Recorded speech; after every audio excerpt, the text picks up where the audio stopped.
you all this morning for this beautiful day.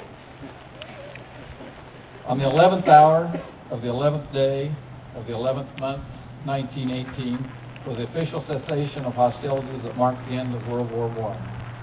Veterans Day coincides with Armistice Day and Remembrance Day. Veterans Day is not to be confused with Memorial Day, which is to remember those who died, but it is to celebrate the men and women who have served or are serving in the U.S. military. I want to welcome you all to this rededication of these monuments, which honor those who served the country and help protect the freedoms we enjoy today. One monument is to the hundreds of architects, engineers, and draftsmen who worked around the clock to make the drawings and oversee the construction of the NAD. Another monument is erected in the memory of those who gave their lives for the country on this depot during the operation of the depot. The other marker pays tribute to all former students who have given their lives in defense of their country, and is marked with Rodney L. Engel and Paul Thomas. I want to introduce Laverne Oschlager. Les Oschlager was very instrumental in placement and getting of this monument.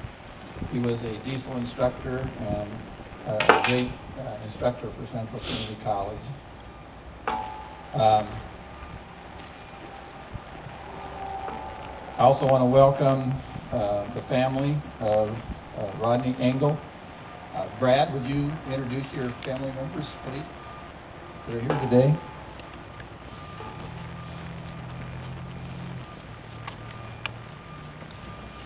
This is my dad here, Louis Engel, and my brother Randy, and of course I'm Brad, and then my son Travis is on his way. Will be here shortly. We're going to have a little flag dedication ceremony when Travis arrives. Today is the day after Veterans Day, and we set aside this day to recognize and celebrate the current and former students of CCC who have served their country as members of the U.S. Armed Forces. We can all be thankful for the millions of men and women who have so valiantly answered the call to duty to protect the great way of life we have in these United States. I think it's fitting that this facility now houses a thriving college campus, which has helped thousands of students develop the skills and careers to become productive citizens. At CCC, we strive to protect the heritage while building for the future. What better way than to continue to serve our country's veterans? I'd also like to introduce Walt Miller. Walt will be speaking in a moment. And Janice Hill, who will do the national anthem.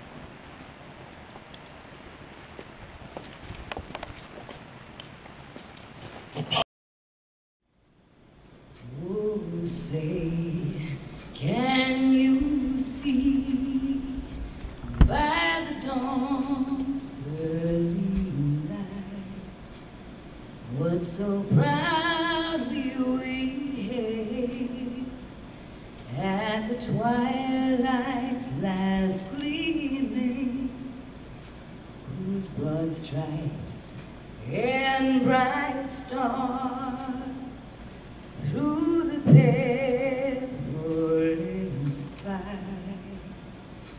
for the ramparts we watched were so gallantly streaming, and the rockets' red glare, the bombs bursting in air, gave proof through the night that our flag was still there.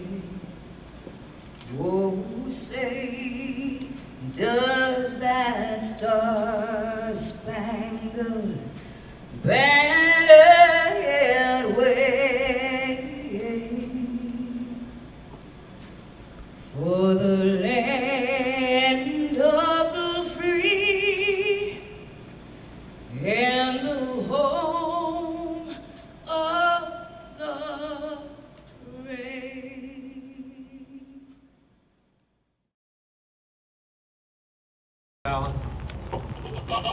Today we're standing in front of the world War II Naval Ammunition Depot headquarters building.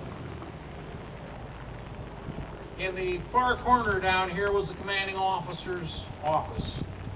And there were 10 departments in this building that ran the entire operation out here. These concrete pads that you see with the flower planters on them today, each had a 5-inch naval deck gun sitting on them in World War II. There was another one out by the main gate by the flagpole. But today we're here to rededicate monuments that go all the way back to 1942. These monuments are to people of the past who helped to make our freedoms today possible. Going back to 1942, World War II was the most terrible conflict in human history. It was fought out on 6 of the 7 planets, or 6 of the 7 continents of our planet. Before it was over, nearly 60 million people had been killed. For 4 years, that war completely dominated the lives of every man, woman, and children in America. It was because of that war that a gigantic naval ammunition depot was built right here where we're standing. This facility covers 76 square miles of land. It has 300 miles of roads, 200 miles of railroad track, 2,200 buildings. It had 65 war factories, and there were over 11,000 people out here working during World War II. This facility is a naval facility, but it's over 1,000 miles from the nearest ocean. And yet in World War II, 40% of the Navy's ammunition was produced right here at this facility across 2 oceans in this gigantic war. It was miraculously built in 1 year by 5,000 construction workers from all over the country. The architectural engineering firm that oversaw the building of this place was Graham, Anderson, Probst, and White. Their hundreds of employees took up a collection afterwards for this flagpole base and the granite slab that you see behind it, one of the monuments we want to rededicate today. I was a sergeant in the Marine Corps, convinced that no civilian could possibly understand the military without experiencing it themselves. However, after 10 years as a historian for this Naval Ammunition Depot, I've had to eat my words. Here at this naval facility was a crossover of military and civilian people where understanding and appreciation of the military is very, very rare.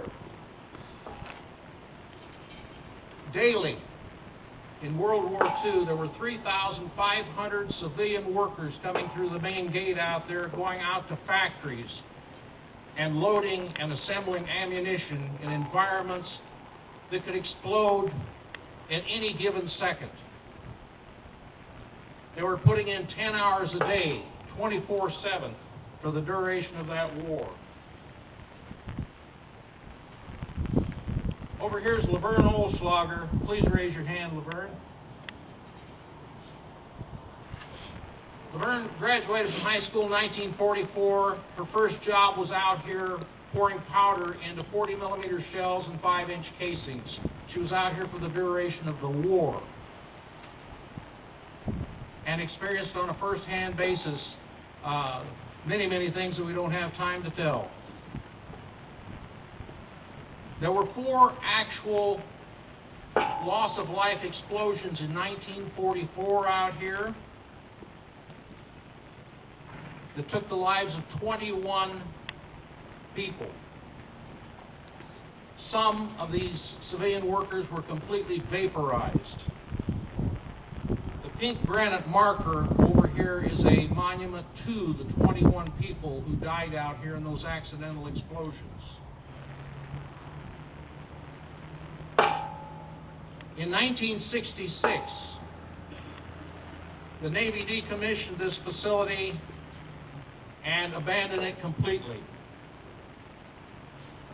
This headquarters area and these beautiful brick buildings became Central Community College that is here today. Laverne's husband, Les Olschlager, was one of the first Central Community College instructors out here. He taught diesel technology. He served on the aircraft carrier Antietam in World War II. One of his diesel students, Rodney Engel, was killed in Vietnam. So in 1972, Les raised the money and organized the creation of the bronze plaque over here for all CCC students who lost their lives in defense of this country could be listed there.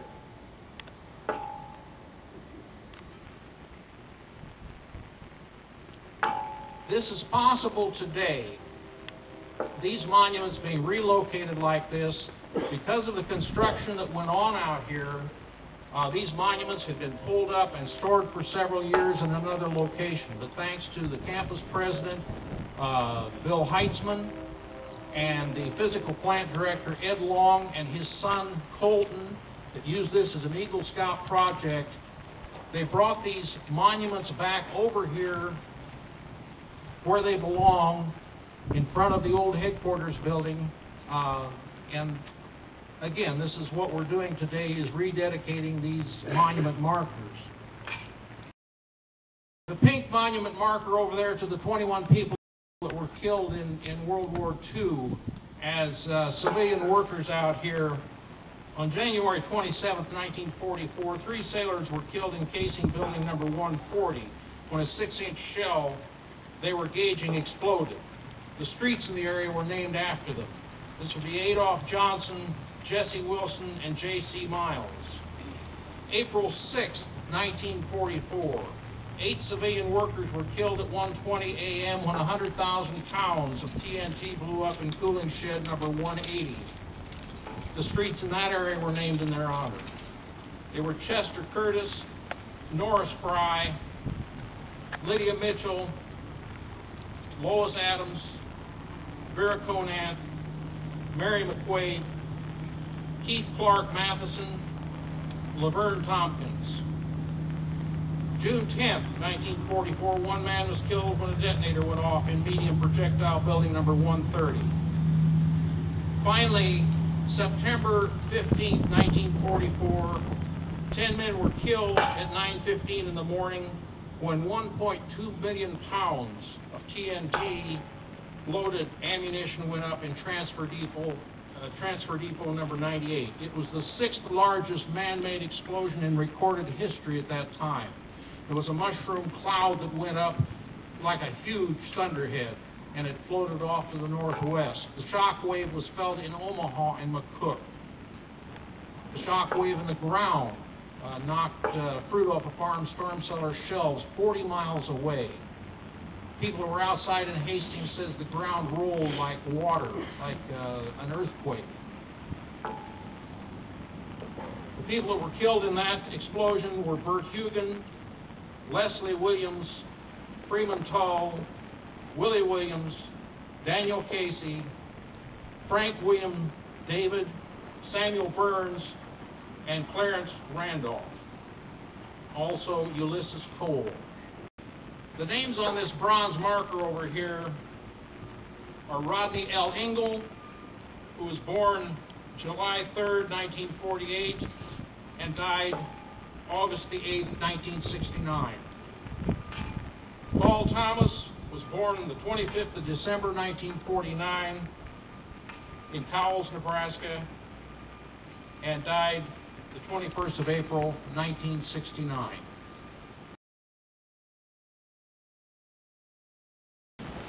I definitely want to give a hand to Walt here. Really appreciate you coming out. today we celebrate Veterans Day, and that's what we called it here when you see our flyers here at Central Community College. It's a Veterans Day celebration. Can we celebrate the lives, the sacrifice, and the dedication of our nation's heroes to do what a lot of us wouldn't do. Currently, there's only 1% of the nation that continues to serve. Today we have a very special moment, and I have Travis Ingle, who's going to present the flag to his grandfather. Mr. Ingle, on behalf of a grateful nation and everyone here attending Central Community College Veterans Day celebration, we appreciate your sacrifice and service and dedication to our country, both yourself and as a father.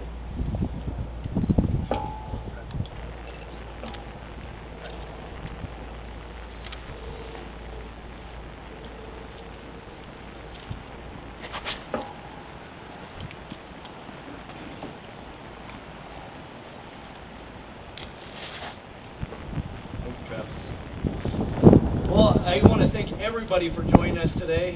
This is a very special day for us out here, and took a lot of hard work and dedication by our Student Veterans Club, Student Veterans of America. Can you guys raise your hand, please?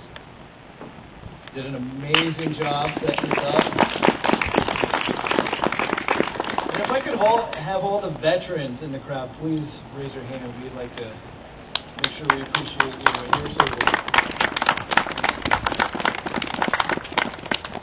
All right, as far as the other events today we have going on, we're going to warm you up since we got you really cold this morning.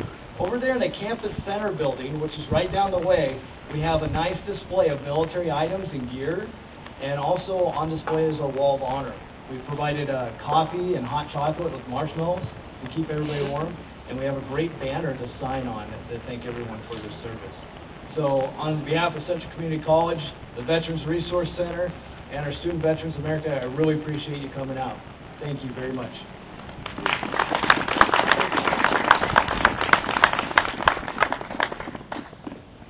And if you want, we can get a formation and march over.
That's